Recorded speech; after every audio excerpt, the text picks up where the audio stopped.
कर्जत येथील शनी मंदिरामध्ये कर्जतच्या तमाम नागरिकांच्या वतीने निसर्गप्रेमी आणि पर्यावरणप्रेमी यांच्या वतीने आज बैठक आयोजित केलेली।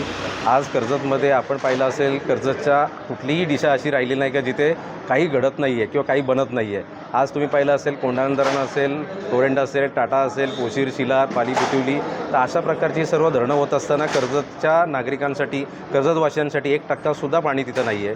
किंवा हे 2 विद्युत प्रकल्प होत असताना सुद्धा कुठल्याही प्रकारचं तिथे 1% वीज तिथं दिली जात नाही आहे। त्याचा कुठल्याही प्रकारचा फायदा कर्जतच्या लोकांना नाही आहे। या संदर्भाची आम्ही बैठक लावल्यानंतर आज खूप मोठ्या संख्येने निसर्गप्रेमी आणि पर्यावरणप्रेमी आज मोठ्या संख्येने इथं हजर होते आणि सर्वांनी तुम्ही पाहिलं असेल, खूप चांगल्या प्रकारची मतं मांडलेली आहेत का अशा प्रकारे कर्जतला जे लोकांचा येण्याचा जो ओघ आहे किंवा जे आकर्षण आहे, हे आकर्षण हे निसर्गाचं आहे आणि कर्जतला लोक काय येतात तर इथं शांत हवा आहे, चांगल्या प्रकारचं वातावरण आहे। तुम्ही पाहिलं असेल, आज मुंबईचं जे एअर क्वालिटी इंडेक्स आहे हे 100 ते 120च्या दरम्यान आहे आणि जे आज कर्जतचे 70 ते 90च्या दरम्यान आहे। म्हणजे आपण फक्त 20 ते 30% आसपास आहोत।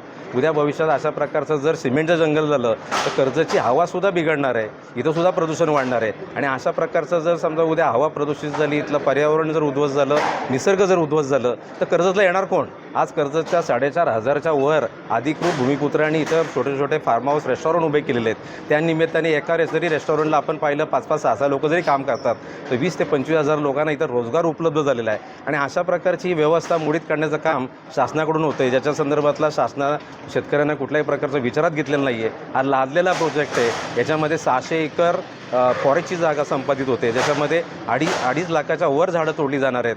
तर अशा प्रकारचा 400-400, 500-500 वर्षापूर्वीची जी झाडं आहेत ती एकदा नष्ट झाल्यानंतर ते पुन्हा अशा प्रकारचं फॉरेस्ट याचं पुनर्वसन होणार आहे का? कर्जतचं होणारं नुकसान त्याचं कुठल्याही प्रकारचं पुनर्वसन होणार आहे का? आणि याचा 1%सुद्धा फायदा हा कर्जतला नाही आहे। मग अशा प्रकारचा पर्यावरणाला उद्ध्वस्त करणारं इतरांच्यासाठी आमचं निसर्ग का उद्ध्वस्त करायचं? एकंदरीत जर पाहिलं तर या देशामध्ये पहिल्या 3 राज्यामध्ये जी वीज निर्मिती केली जाते त्याच्यामध्ये महाराष्ट्र एक त्याच्यामध्ये आहे। मग इतक्या चांगल्या प्रकारची वीज निर्मिती होत असताना टाटाचा प्रोजेक्ट सेम तुमच्या तशाच प्रकारचं वीज निर्मिती करत असताना टोरेंटच्या प्रोजेक्टची गरज काय? अशा प्रकारे निसर्ग उद्ध्वस्त करण्याचा जो प्रकल्प आहे तो लादण्याची गरज काय? अशा प्रकारचं एकंदरीत आमची सर्वांची भूमिका आहे। आजच्या बैठकीला खूप मोठ्या संख्येने शेतकरी, पर्यावरणप्रेमी आणि निसर्गप्रेमी सर्व एकत्र आलेले आणि ते सर्वांनी